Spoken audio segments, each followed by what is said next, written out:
काल आपल्या भारताचे सन्माननीय पंतप्रधान नरेंद्रजी मोदी साहेब काल महाराष्ट्रामध्ये आले होते आणि महाराष्ट्रामध्ये आल्यानंतर त्यांनी आदरणीय शरद पवार साहेबांच्याबद्दल जे वक्तव्य केलं त्यांनी आपल्या भाषणामध्ये कृषी मंत्री शरद पवार साहेबांनी शेतकऱ्यांसाठी कृषी मंत्री म्हणून काय केलं, काही केलं नाही अशा पद्धतीचा आरोप त्यांनी आपल्या भाषणामध्ये केला. मी माननीय नरेंद्र मोदी यांना त्यांनी 2011ला जी मुलाखत दिली आहे ते सुधीरजी भोंगळे यांनी त्यांची मुलाखत घेतली होती नरेंद्र मोदी साहेबांची 2011 डिसेंबरला. त्या मुलाखतीमध्ये जे नरेंद्र मोदी यांनी मुलाखतीमध्ये जे वक्तव्य केलं होतं ते फक्त मी तुम्हाला त्यांचे एक पॅरेग्राफ फक्त वाचून दाखवतो. नरेंद्र मोदी साहेबांनी मुलाखतीमध्ये म्हटलं होतं की शरद पवारांचे प्रत्येक पाऊल शेती आणि शेतकऱ्यांच्या विकासाच्या दिशेनेच. पवार साहेबांचे प्रत्येक पाऊल शेतकरी आणि शेतकऱ्यांच्या विकासाच्या दिशेने. आणि त्याच्यानंतर त्यांनी एका पॅरेग्राफमध्ये म्हटलं होतं, तो पॅरेग्राफ मी आपल्याला वाचून दाखवतो. नरेंद्र मोदी साहेब यांनी शरद पवार साहेब यांच्याबद्दल वक्तव्य करताना आपल्या इंटरव्ह्यूमध्ये जे बोलले होते त्यामध्ये बोलताना नरेंद्र मोदी साहेबांनी सांगितलं होतं की शेतीमालाच्या किमान आधारभूत किमतीमध्ये वाढ करून देण्यासाठी कृषी मंत्री या नात्याने केंद्रीय मंत्रिमंडळात शरद पवार साहेब यांनी जो संघर्ष केला याची मला पूर्ण कल्पना आहे. त्यांच्या सातत्याचा आग्रह व दबावामुळे आधारभूत किमतीमध्ये लक्षणीय वाढ झालेली आहे. मोठ्या प्रमाणात शेतकऱ्यांना त्यांनी घेतलेल्या निर्णयामुळे फायदा झालेला आहे.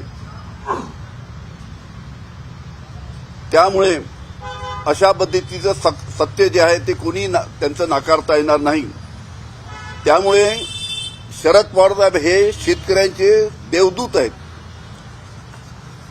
हे माननीय नरेंद्र मोदी यांच्या सहीने छापलेला इंटरव्ह्यू आणि सुधीरजी भोंगळे यांनी घेतलेला तो इंटरव्ह्यू आहे की खऱ्या अर्थानं शरद पवार साहेब यांनी कृषी क्षेत्रामध्ये जे काम केलं, शेतकऱ्यांना आधारभूत किंमत चांगली मिळाली पाहिजे याच्यासाठी ज्या पद्धतीची आग्रही भूमिका शरद पवार साहेबांनी मंत्रिमंडळामध्ये घेतली, त्याच्यामुळेच देशातील शेतकऱ्यांना, महाराष्ट्रातील शेतकऱ्यांना त्यांच्या कृषी मालाला चांगल्या पद्धतीने भाव मिळाला. त्यामुळे शरद पवार साहेब एका अर्थानं शेतकऱ्यांचे देवदूत आहेत. त्याच्यामुळे अशा पद्धतीचं वक्तव्य नरेंद्र मोदी साहेबांनी केलं होतं. आणि काल जे त्यांचं वक्तव्य आलं म्हणजे आता निवडणुका जवळ आल्या आहेत आणि निवडणुका जवळ आल्यामुळे कशा पद्धतीनं प्रत्येक गोष्टीचं राजकारण करायचं अशा प्रकारचा माननीय नरेंद्र मोदी साहेबांचा प्रयत्न असावा. त्याच्यामुळे मी आजच्या या पत्रकार परिषदेच्या माध्यमातून नरेंद्र मोदी साहेबांना त्यांनीच दिलेला त्यांच्या सहीसहित त्यांचा इंटरव्ह्यू आहे. सुधीर भोंगळे यांनी घेतलेला 2012चा इंटरव्ह्यू त्यांनी स्वतः घेतलेला आहे, स्वतःच्या सहीमध्ये त्यांनी प्रसिद्ध केलं आहे. त्याच्या विरुद्ध आज लवकरात निवडणूक आल्यामुळे त्यांनी आपली भूमिका बदललेली दिसते. फक्त त्यांना आठवण करून द्यावा म्हणून त्यांनीच लिहिलेला त्यांच्या इंटरव्ह्यूमध्ये त्यांनी जे वाक्य वापरलं होतं त्याबद्दल मी त्यांना या प्रेस कॉन्फरन्सद्वारे त्यांना आठवण करून देतो.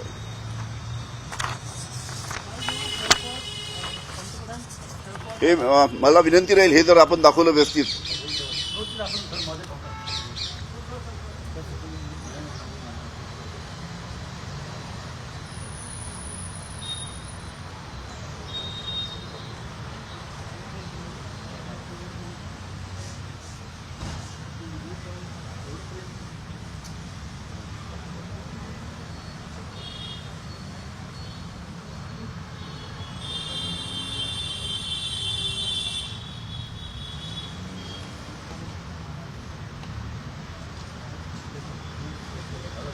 आणि सर्वांना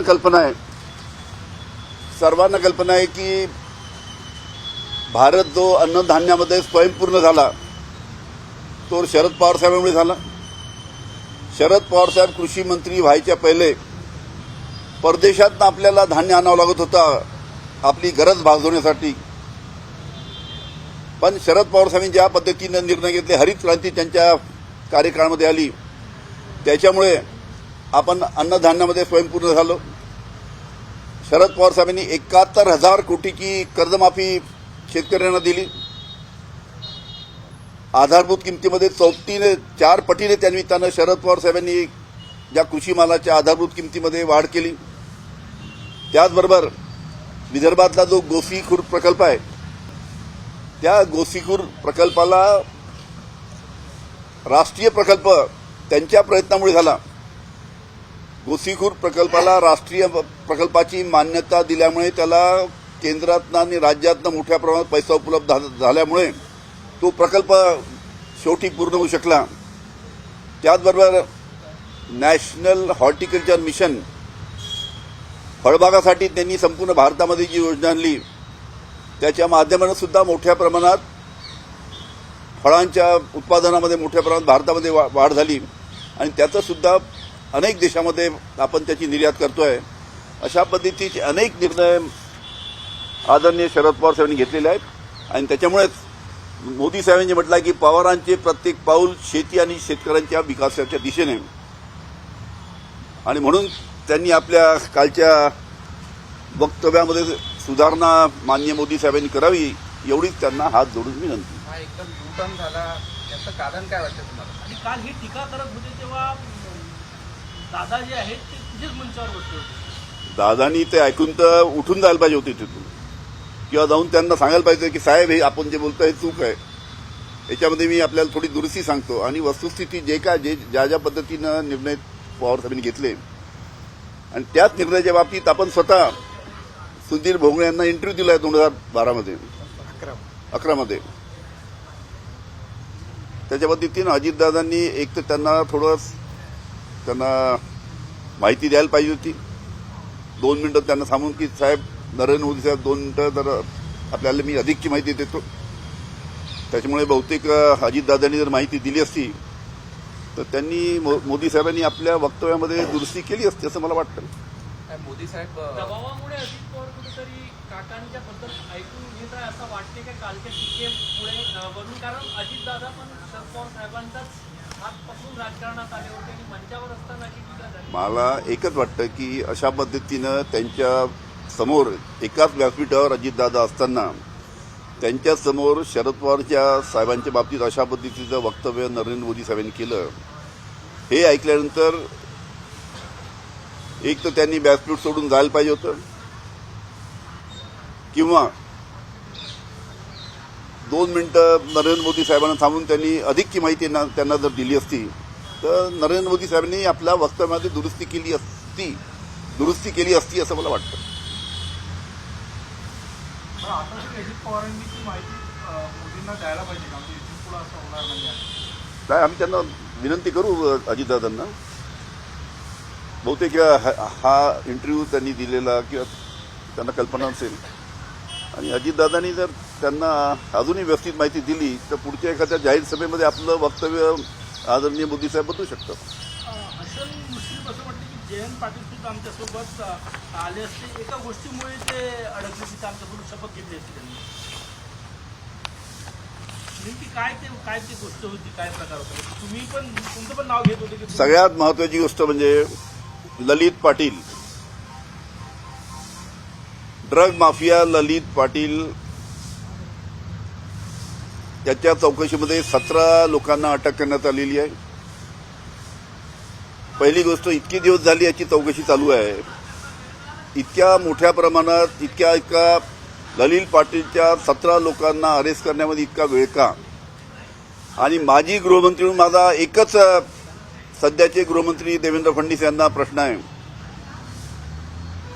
की कोणताही एखादा गुन्हेगार जेव्हा दवाखान्यात जातो, हॉस्पिटलमध्ये भरती होतो, तेव्हा तो पोलिसांच्या निगराणीमध्ये असतो, पोलिसांचं संरक्षण त्याला असतं. पण या ललित पाटील 9 महिने जेव्हा ससून हॉस्पिटलमध्ये ऍडमिट होता पोलिसांच्या संरक्षणामध्ये, तर हे गृहमंत्री देवेंद्र फडणवीस यांना माहीत नव्हतं का? कारण की जोपर्यंत वरतून आदेश आल्याशिवाय कोणत्याही ससून हॉस्पिटलचा डीन 9 महिने कोणत्याही सराईत गुन्हेगाराला 9 महिने आपल्या दवाखान्यात ठेवणार नाही. त्यामुळे वरतून कोणाचा तरी ससून हॉस्पिटलच्या डीनला आदेश आला होता का?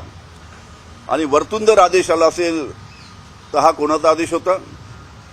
आणि हे सरकार, हे गृहमंत्री ललित पाटील याला पाठीशी का घालतात, हा सुद्धा महत्वाचा प्रश्न आहे.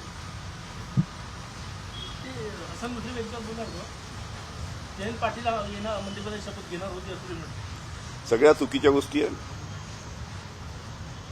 ज्यांनी ठरवलं होतं जायचं आहे ते गेले. धन्यवाद. थँक्यू. एक आहे साखर कारखान्यांना सरकारने हमी दिलेली आहे 30 कोटी रुपयांची.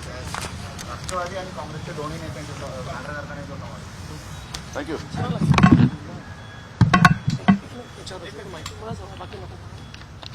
हिंदीमध्ये बोलायला पाहिजे का रे बाबा?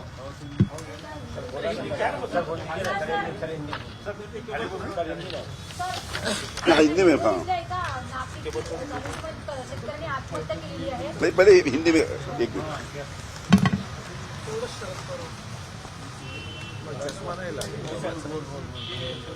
एक खूप भारी असतं तो.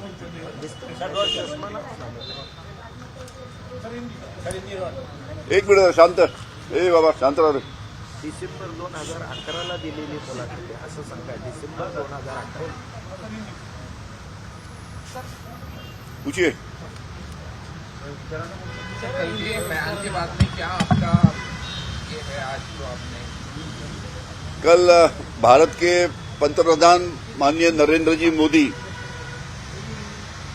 मोदी साहब कल महाराष्ट्र में आए थे और महाराष्ट्र में आने के बाद एक समारोह में उन्होंने ऐसा बयान दिया कि कृषि मंत्री होने के नाते शरद पवार साहब ने किसानों के लिए कुछ भी नहीं किया. इस प्रकार का बयान आदरणीय नरेंद्र मोदी साहब ने दिया. मैं एक छोटा कार्यकर्ता होने के नाते आदरणीय नरेंद्र मोदी साहब को याद दिलाना चाहता हूं कि 2011 के दिसंबर महीने में उन्होंने शरद पवार साहब के बारे में एक मुलाकात दी थी और उस मुलाकात में उन्होंने कहा था कि शरद पवार साहब का हर एक जो पैर है वो विकास की दृष्टि में और शेतकरी के विकास की दिशा में जाता है.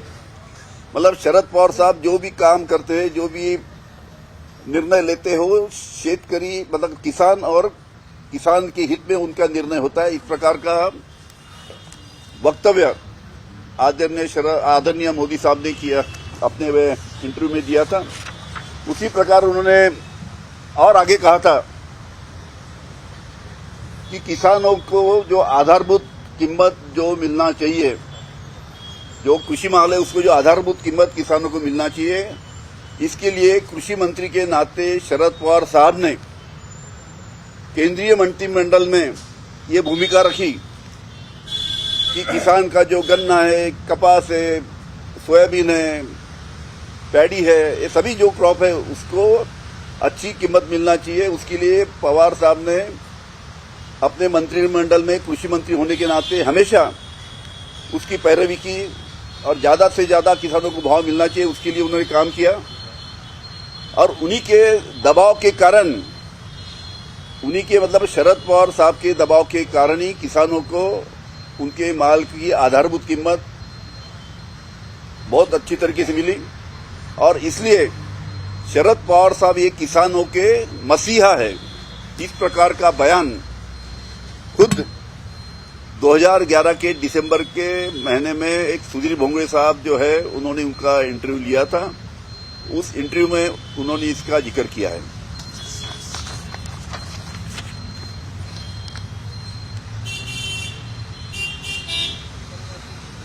अजीत पवार भी मंच साझा कर रहे थे, क्या करना चाहिए था उन्हें?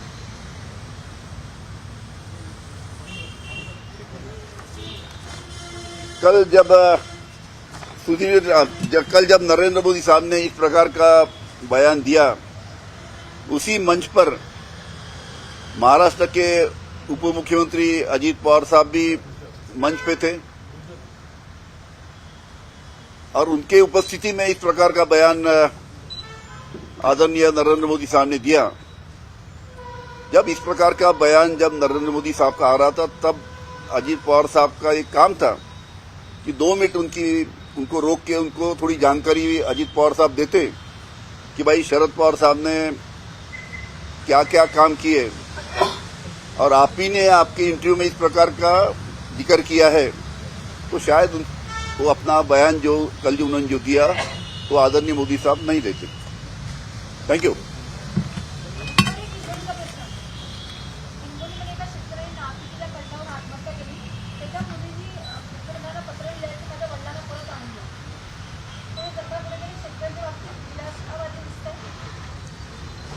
शेतकऱ्यांच्या प्रश्नांच्या बाबतीत या सरकारचं काही लक्ष नाही। हिंगोलीची गोष्ट आपण सांगितली की तिने त्या महिलेने आत्महत्या केली आणि त्याच्याकडे सुद्धा सरकारला लक्ष द्यायला वेळ नाही। मी आता 3-4 दिवसापूर्वी सांगितलं की अनेक जिल्ह्यामध्ये अशा प्रकारच्या आत्महत्या, शेतीला भाव नसल्यामुळे, कापसाला भाव नाही, सोयाबीनला भाव नाही, संत्र्याला भाव नाही, मोसंबीला भाव नाही, तुमच्या कांद्याला भाव नाही, तिकडे धानाला भाव नाही, अशा अनेक त्या कृषी मालाला त्या पद्धतीनं भाव नसल्यामुळे आणि या सरकारचं, भारतीय जनता पार्टीचं सरकारचं या प्रश्नाकडे, शेतकऱ्यांच्या प्रश्नाकडे बिलकुल लक्ष नसल्यामुळे शेतकरी मोठ्या प्रमाणात आत्महत्या करतायत। हिंगोलीचं आपण उदाहरण दिलं, तशा प्रकारे अनेक जिल्ह्यामध्ये आपल्याला सांगतो, यवतमाळ जिल्ह्यामध्ये 1.5 वर्षामध्ये 460 शेतकऱ्यांनी आत्महत्या केल्या, 460। पण इतक्या मोठ्या प्रमाणात आत्महत्या शेतकरी करत असताना सुद्धा सरकारला लक्ष द्यायला वेळ नाही, ही अतिशय दुर्दैवाची गोष्ट आहे। त्याच्यामुळे सरकारला विनंती करेल की फोडाफोडीचं राजकारण सोडा, ज्या पद्धतीचं फोडाफोडीचं राजकारण आहे ते सोडा, शेतकऱ्यांच्या प्रश्नाकडे लक्ष द्या, बेरोजगारीकडे लक्ष द्या, महागाईकडे लक्ष द्या। ज्या मोठ्या प्रमाणात महिला आणि तरुणी बेपत्ता होत आहेत, 19,533 तरुणी आणि महिला 5 महिन्यामध्ये बेपत्ता झाल्यात। गृह खातं काय करते काही समजत नाही।